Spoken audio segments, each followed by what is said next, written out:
If you're anything like me, you love diffusing with your Young Living Diffuser, but there is a slight learning curve. And in this video, I'm going to share some tips and tricks. The thing that's great about this diffuser is it's an air purifier, a humidifier, an atomizer, as well as a diffuser. And what this thing does is it breaks down the water and the Young Living essential oils into millions of different microparticles that literally saturate your air with this wonderful fragrance. Tip number 1, use low mineral water. Yes, in your diffuser, you want to use a water that doesn't contain a lot of minerals because those will just build up on your machine. I personally like to use distilled water best. Tip number 2, experiment with the amount of essential oils you add. Now, according to the Young Living manual for this diffuser, it recommends 8 to 12 drops of essential oil. So when I first got this thing, I added 12 drops of joy. I started diffusing away in a small room, and within 5 minutes, my eyes were watering, my nose was burning. It was just too much. It was very, very strong. And as I've talked with lots of people that use Young Living essential oils, we find that they're very potent. So actually, you can have that recommendation. I only add anywhere from between 4 and 6 drops of essential oil, sometimes only 2, and I still get a great therapeutic benefit.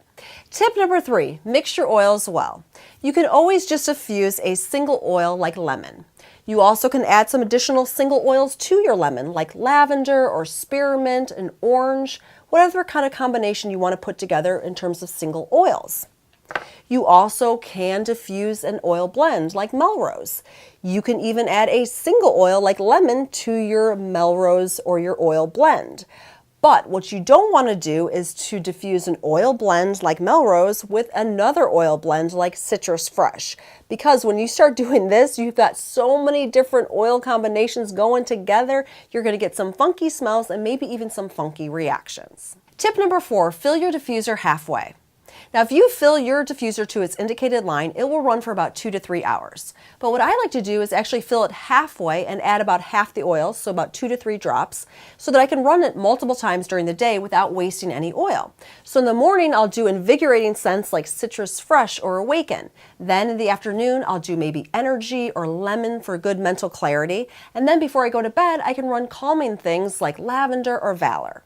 Now for some cleaning and operational tips. I like to clean my diffuser weekly so that the essential oils don't get built up on the silver ultrasonic plate or on the plastic lid.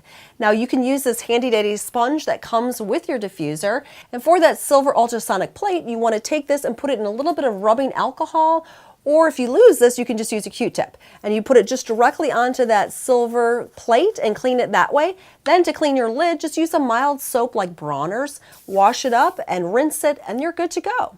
If you ever want to get rid of any water that's in your diffuser, be sure to unplug it from this adapter and pour the water backwards so that it doesn't get into any of these front controls and just keeps the whole innards dry. 2 final things. Your diffuser will shut off automatically when it's gone through all its water and oil, and there is no way to turn off the automatic light. I hope this was helpful for you, and thanks as always for tuning in.